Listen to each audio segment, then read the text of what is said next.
Eu vou conversar agora com o Ricardo Melão, ele que é deputado estadual pelo Novo. Tudo bem, Ricardo? Tudo bem, Mafê, e você? Tudo ótimo, prazer falar com você. Prazer é tudo meu.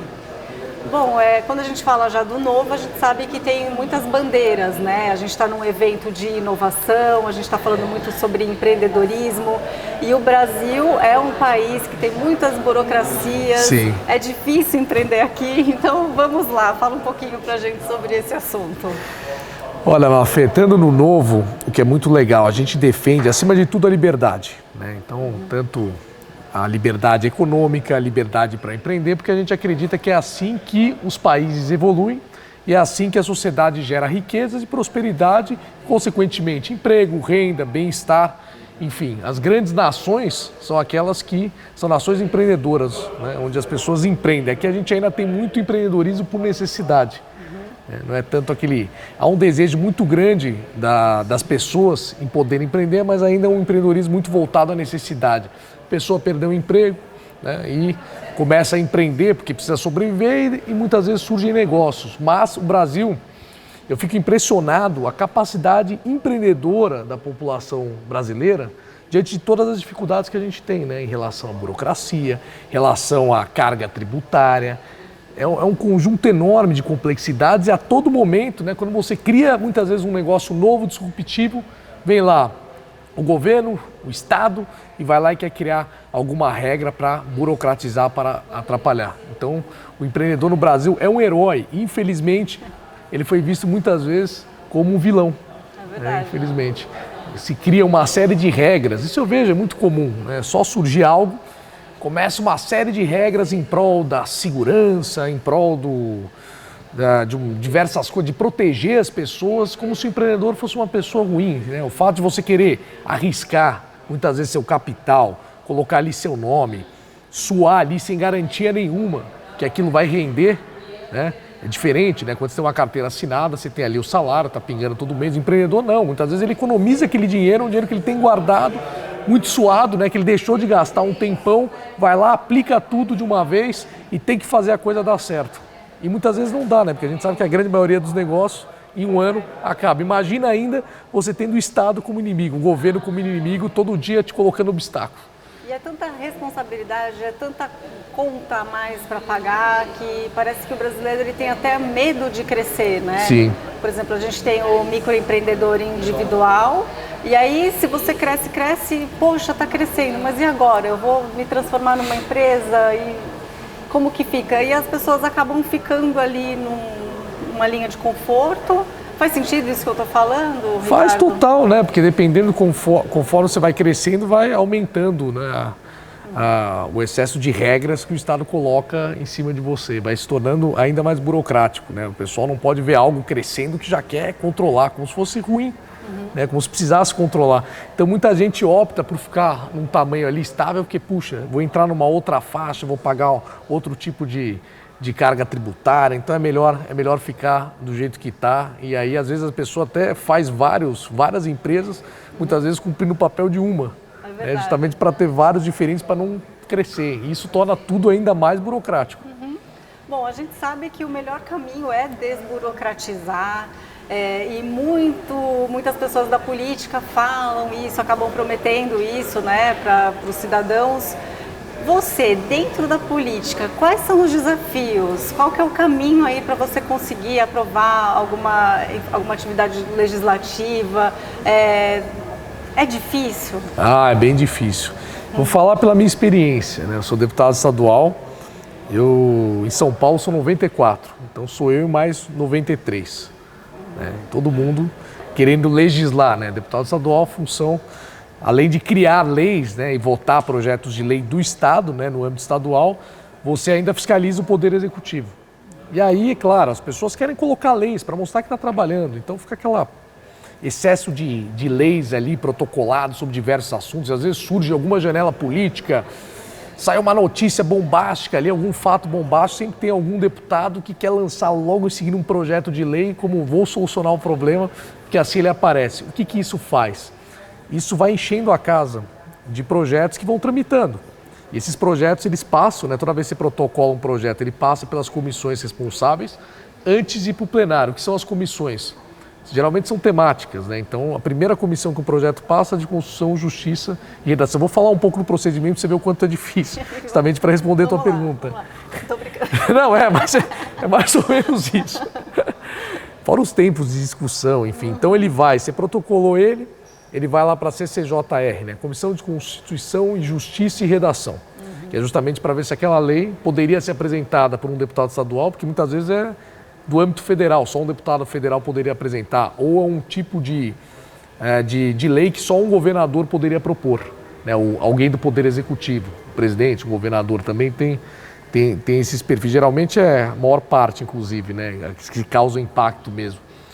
E aí, óbvio, ali é analisado isso, passa por ali, vai para a comissão temática, então se for um projeto sobre empreendedorismo em geral, vai lá para a comissão de assuntos econômicos. Aí ela é discutida ali, cada comissão dessa tem cerca de 11 deputados, que aí eles debatem vários desses projetos, é selecionado em cada uma delas um relator, que vai fazer um relatório ou contrário ou favorável, ele vai ser debatido ali, então os deputados vão falar, então se o deputado não gosta daquele projeto, ele vai usar todo o tempo que ele tem para falar, para gastar, para tentar impedir, e aí depois ele passa no final na Comissão de Finanças, Orçamento e Planejamento, para saber se ele vai gerar algum impacto orçamentário para o governo do estado. E ali também é uma outra discussão, e aí ele fica pronto para ir para o plenário e muitas vezes ele não vai para o plenário. Porque pensa, são vários. Imagina todo deputado que indo apresentar o seu projeto, fora os que vêm do governo ainda, que tem prioridade. Geralmente eles tramitam em regime de urgência. Então, para você colocar um projeto de lei, hoje como está a Assembleia, eu diria para você que eu consigo colocar no máximo, eu como deputado, um projeto para ser votado em plenário por ano. Quando dá, né?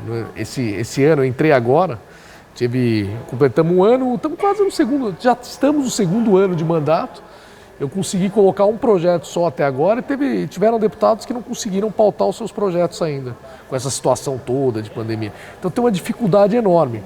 Só que aonde eu quero chegar com tudo isso? Quando eu propus ser deputado, eu sou formado em Direito, tudo, né? Mas eu sempre fui um pouco revoltado com esse excesso de leis que a gente tem no Brasil. Então, imagina, desde 1988, quando surgiu a Constituição Federal do país, calcula-se aí que publicaram mais de 5 milhões de normas no Brasil. Então é muita coisa. Então, quando eu cheguei lá, eu falei, eu quero fazer um revogaço. Quero revogar leis. Chega desse negócio de confundir produtividade de um deputado com ficar colocando projeto de lei. Porque o cara coloca, não, fui o deputado que mais apresentou projetos de lei. E aí o resultado disso, né? E o resultado disso muitas vezes está mais atrapalhando do que ajudando. Hoje em dia eu diria para você que o que a gente já tem aí, a maioria, e que você vê indo para votação, é lei se você gostaria de barrar. Então você acha que vai entrar lá, né? Você acha que vai jogar um jogo onde você vai ser atacante, né? Como se fosse fazer uma analogia com futebol, onde você é atacante, eu desculpo que eu vou ser zagueiro. Falou, não, tem que chegar aqui primeiro para tentar barrar leis que vão burocratizar ainda mais a vida das pessoas, e a minha ideia era propor revogações, propor um revogaço. A gente até com outro deputado do meu partido, Sérgio Vitor, a gente criou uma plataforma que chama revogajá.com.br. A ideia é convocar as pessoas na plataforma para sugerirem leis que estão burocratizando e atrapalhando a sua vida, para a gente colocar lá, se for do âmbito estadual nosso, a gente vai colocar para revogar, e o procedimento para revogar a lei é o mesmo que um projeto de lei. Eu tenho que criar um projeto de lei para revogar leis. Revogar a lei. E que leis assim que vocês estão aí tentando que ajudaria muito a vida do empreendedor? São várias. Tudo que você falou tem que ter muito propósito, tem que ter muita paixão para ter essa paciência para chegar até ali, né? Até no final. Então, o que você acha que hoje, com a sua experiência, estaria mais palpável para que a gente consiga aí desburocratizar esses processos? Então, a gente apresentou, olha que interessante, eu e o Sérgio, esse outro deputado que eu brinco é meu sócio em projetos legislativos, a gente apresentou um projeto que era o Código de Defesa do Empreendedor Paulista. Boa! A ideia surgiu a Lei de Liberdade Econômica agora, que foi aprovada no Congresso Nacional. A ideia é, vamos trazer aqui para o estado de São Paulo, você tem que criar ele tem que ser trazido, porque muitas regras são aplicadas só para o âmbito federal, então valeria para os órgãos do governo federal. A gente trouxe para aplicar aqui em São Paulo. E uma das coisas que a gente criou, justamente para evitar essa burocracia, para cada lei que surgisse, ou norma em geral, aí vale decreto, enfim, daí valeria uma outra entrevista só para falar de cada coisa. Mas a ideia é cada norma que for afetar a cadeia econômica em geral, você precisa ter um estudo de impacto regulatório feito, uma obrigação. O que é o estudo de impacto regulatório? É justamente você colocar ali os prós e contras, quantas pessoas ela irá afetar, quais os negócios, justamente para quando o cara quiser colocar aqui, ele saber a dimensão do impacto daquilo que ele está fazendo. Porque geralmente não se tem esse estudo. E eu estou na comissão de finanças, que é a última que eu te falei ali do trâmite, que finanças, orçamento e planejamento. E ali eu vejo cada projeto, você fala, onde está o estudo de impacto? Mas não existe essa obrigação ainda aqui. E são projetos que as pessoas às vezes não dimensionam. Vou trazer um exemplo aqui concreto. Você tem um projeto, por exemplo, de lei ali, que querem criar para cada estabelecimento onde exista um caixa eletrônico para sacar dinheiro em prol da segurança da população, tá? É a obrigatoriedade de você ter ali um segurança armado. Então imagina, a pessoa coloca... Não, sério. É algo assim. Então imagina, você está lá, você tem uma loja de conveniência, quer colocar um caixa eletrônico. A lojinha de 1,99. Ou tem muita inconveniência, tem lotérica, você colocar lá um caixa para sacar dinheiro. Imagina, você vai ter obrigação de ter um segurança armado. Então imagina só, quem propõe algo assim não fez os cálculos. Porque você não tem caixa eletrônico que renda o suficiente para você ter que arcar com um segurança armado. O que vai acabar acontecendo? Vai inviabilizar o negócio. Então, se a pessoa que criou o projeto tinha a intenção de ou trazer segurança para as pessoas, na verdade ele não vai trazer segurança, ele vai tirar o serviço, pura e simplesmente, vai acabar esse serviço. Porque as empresas de caixa eletrônico não tem como manter um segurança armado, o caixa não rende o suficiente. Fora isso, você vai afetar toda uma cadeia que emprega milhares de pessoas e justamente tem inclusive seguranças armados no transporte e no abastecimento desses caixas, né, nas operações de transporte, abastecimento e tal, toda essa logística. Você vai desempregar essas pessoas, vai deixar de prestar um serviço para a população e não vai atender em nada o objetivo inicial. Então, se a pessoa faz um estudo, você convida ela justamente a colocar e dimensionar tudo isso que eu coloquei. Eu fiz aqui de uma forma bem rasteira aqui, um estudo de impacto. Então, você vê. Então, uma das exigências era justamente essa, porque isso tornaria um pouco mais burocrático também, a burocracia, contra a burocracia, na verdade, você cria uma escala a mais, mas que é justamente para evitar que isso aconteça. Muito bem. Mais burocracia. E qual que é a importância de ter eventos como esse, de ter esse contato, né, com o poder público, para ele entender as dores ali dos empreendedores, enfim, de ter esse laço mesmo para que as coisas mudem? É importantíssimo. Você tem que estar em conexão, porque você tem um mundo, a sociedade está ali, as pessoas estão empreendendo, as pessoas estão negociando entre elas, as pessoas estão trocando entre elas, e tudo isso tem que acontecer de uma forma dinâmica. Você não pode ficar criando empecilhos. E aí você tem lá o Estado, que quer criar leis, que quer regulamentar, ele acaba travando. Então ele está muito aquém, né? Quando você coloca ali quem está ali no Estado analisando, muitas vezes são pessoas que estão ali em salas fechadas, né? Você tem ali meia dúzia de burocratas em salas fechadas imaginando como tem que ser a coisa. E não está acompanhando o mundo, não está acompanhando a dinâmica das coisas. A gente tem leis pensando em muitos anos atrás. E em 10 anos a gente teve um boom de novas tecnologias, né? De coisas digitais, e aí as coisas não acompanham, né? Não acompanha, nem tem como. Se você não está no dia a dia, você não tem como acompanhar. É só quem vive aquele negócio que está acompanhando, porque hoje tudo é muito dinâmico. Então não adianta achar alguém que está hoje no governo, que é ali na sala dele, refletindo e pensando, ele vai entender muitas vezes um negócio que surgiu que envolve ali milhares de interações entre pessoas. Ele não está ali, é só quem está ali que sabe a realidade. Então você tem toda hora esse conflito. Eu vejo isso direto, vários projetos de lei, você vê as pessoas afetadas por aquele projeto vindo te explicar. E isso é bem bacana, porque eles procuram bastante a gente pelas pautas, né? Eles falam, esses entendem o que a gente... Porque quando a gente entrou, eu entrei agora, inclusive, o Novo entrou praticamente agora, entrou nesse mandato, né, de deputado estadual ali, Os deputados não tinham deputados do Novo antes, não tinham. E justamente isso, eles procuram porque eles conhecem a pauta, que nós entramos com esse discurso, não era algo muito convencional em política.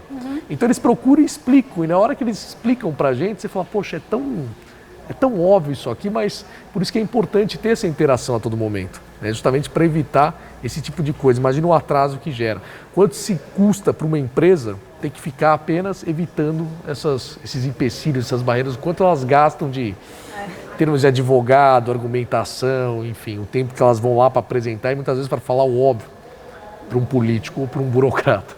Mas eu não quero terminar essa entrevista assim, eu quero pensar com otimismo, então dê uma palavra aqui para quem está nos assistindo. O brasileiro, apesar de tudo, é empreendedor, né? Sim. Então vamos terminar essa entrevista assim, Ricardo. Olha, Mafê, o que eu quero dizer é continue empreendendo. Eu sei que o caminho é árduo, é difícil, mas as coisas têm melhorado. Cada vez mais tem surgido políticos simpáticos a essa ideia. Todos veem os benefícios que o empreendedorismo gera e as oportunidades que ele gera de renda. E, obviamente, isso vai envolvendo toda a sociedade e, obviamente, isso se transforma depois em cobrança. Então, você vê muitas coisas acontecendo hoje que antes você não via, né? Então, hoje você consegue barrar muitas burocracias. A gente viu episódios como o do Uber aí. Antigamente, provavelmente, o Uber teria sido impedido, mas aí não, as pessoas se mobilizaram, os próprios usuários do serviço e diversos outros. Isso está acontecendo direto. E aí é só tendo esse apelo, essa comoção das pessoas, os empreendedores reunidos, se organizando para ir lá mostrar, a gente muda e consegue impedir muita coisa. Isso antes não acontecia, hoje já está acontecendo. Então, deixo minha mensagem de otimismo, que eu acho que é um caminho sem volta. Eu entendo que é um caminho sem volta. E cada vez mais vão surgindo mais políticos, né? Ainda são poucos, mas antigamente não tinha nenhum. Então agora já Se estão... não tinha nenhum, ó, já foi 100% de...